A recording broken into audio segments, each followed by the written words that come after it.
வாக்களிப்பது கொள்கைகளை நம்பியே. ஒரு மரமானது விதையிட்டு அது துளிர்விட்டு செழிப்பாக வளர்கிறது எனில் முதலில் அதற்கு நிலையாக இருக்க வேண்டியது வேர்தான். அப்படி இருக்கையில் ஒரு கட்சிக்கு அந்த கட்சி தொடங்கும் பொழுதே அதற்கு ஆணி வேராக அடித்தளமாக அமைவது அந்த கட்சியினுடைய கொள்கைதான். அதனால்தான் இன்றளவும் தமிழகத்தில் ஒரு புதிய கட்சி தொடங்குகிறார்கள் எனில் மக்கள் முதலில் எழுப்பும் கேள்வி, உங்கள் கட்சியின் கொள்கைகள் என்ன? என்ன கொள்கைகளை கொண்டு வந்து தேர்தலில் போட்டியிடுகிறீர்கள் என்றுதான் மக்கள் கேள்விகளை எழுப்புகின்றனர். ஏனெனில் இந்திய நாட்டில் ஒருவன் வாக்களிக்க வேண்டும் எனில் 18 வயது நிரம்பினால் அவருக்கான பூர்வ அறிவு கிடைத்து விட்டது. அதனால்தான் 18 வயது நிரம்பியவர்களுக்கு வாக்குரிமை அளிக்கப்படுகிறது. எனக்கு ஒரு இளைஞனாக என்னுடைய சமுதாயத்தில் என்னுடைய மாநிலத்தில் ஒரு கட்சியானது தொடங்கப்படுகிறது எனில் தொடங்கும் கட்சி எனக்கும் என்னை சுற்றி உள்ளவர்களுக்கும் என்னுடைய மாநிலத்திற்கும் என்னுடைய பண்பாட்டிற்கும் நல்லவற்றை அடிப்படையாக கொண்ட கொள்கைகளை கொண்டிருக்கிறதா, அதனுடைய கொள்கைகள் முதலில் எங்களுடன் ஒத்து போகிறதா என்று அலசி ஆராய்ந்து பார்த்துதான் நாங்கள் கட்சியை தீர்மானிக்கிறோமே தவிர அரை நூற்றாண்டுகளை கடந்தாலும் கொள்கைகளில் நிலையில்லாமல் இருக்கும் கட்சிகளை விட தொடங்கி 2 தேர்தலை கடந்த பின்பு தன்னுடைய கொள்கையினை மக்கள் முழுமையாக புரிந்து கொண்ட பின் அந்த கட்சி நிலை பெற செய்வதும் இதே தமிழகத்தில் தான் நடக்கிறது. அப்படி இருக்கையில் நிலையாக என்றுமே நிலைத்திருப்பது அரசியல் கட்சிகளினுடைய கொள்கைகள் மட்டும்தான்.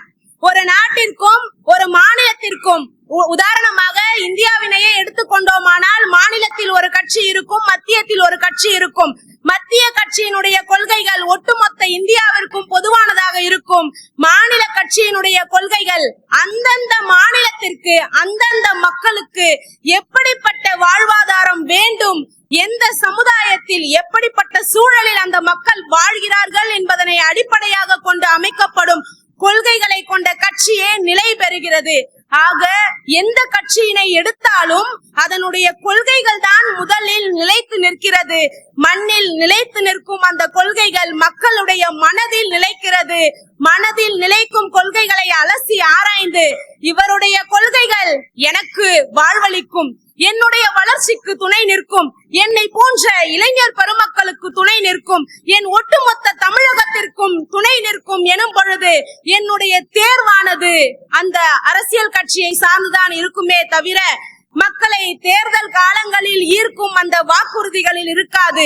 நிலையான ஆலமரமாக வளர்ந்தாலும் நிலையில்லாத செடியாக பூத்தாலும் அடிப்படையாக அமைவது வேர்தான். அரசியல் கட்சிகளுக்கு வேறாக அமைவது அவற்றின் கொள்கைகள் தான். ஆக மக்கள் வாக்களிப்பது அரசியல் கட்சிகளின் கொள்கைகளை ஆராய்ந்துதான். நன்றி. உங்களுடைய கவுண்டர் வைக்கலாமா? இப்படி இருக்கின்ற நிலையில் ஒரு கட்சி ஆட்சிக்கு வந்தால் ஆட்சிக்கு வந்த 5 மாதங்களில் கட்சியினுடைய கொள்கைகளை மறந்து இந்த வாக்குறுதிகளை எல்லாம் நீங்கள் சொன்னீர்களே ஆனால் செய்யவில்லையே என்று மக்கள் கேள்வி கேட்கின்ற இடத்தில் இருக்கின்றார்கள் அல்லவா?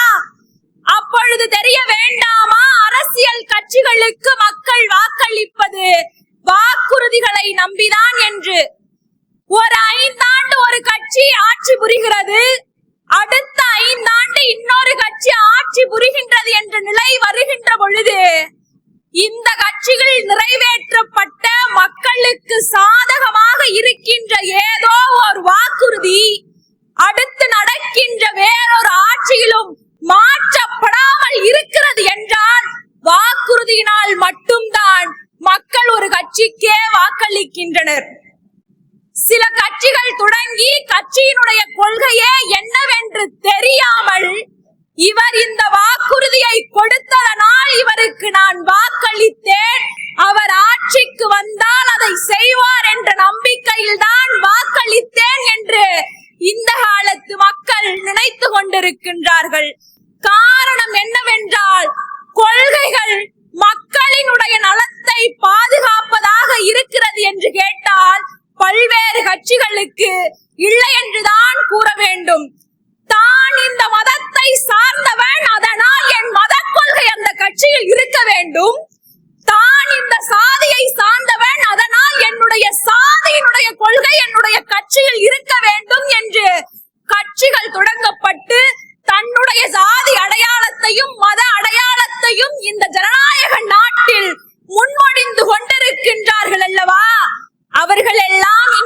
முடித்து விட்டார்களா என்று கேட்டால் இல்லை என்றுதானே சொல்ல முடியும். காரணம், ஒரு தலைவன் நான் இந்த இடத்திற்கு வருவதற்கு என் மக்களுக்கு இதையெல்லாம் செய்ய போகிறேன் என்று கூறியதனால் தானே அவர் ஆட்சி புரிந்திருக்கிறார். அதையெல்லாம் தாண்டி மக்களானவர்கள் தங்களுக்கு எது நன்மை பயக்கிறது என்பதை ஆராய்ந்து நமக்கு அது எதிர்காலத்திற்கும் நல்லதாக இருக்குமா என்று பார்க்கும் பொழுது வாக்குறுதிகள் மட்டும்தான் மக்களை வாக்கு அளிப்பதற்கு கொண்டு செல்கிறது என்பதை நாம் உணர்ந்து கொள்ள வேண்டும். நன்றி.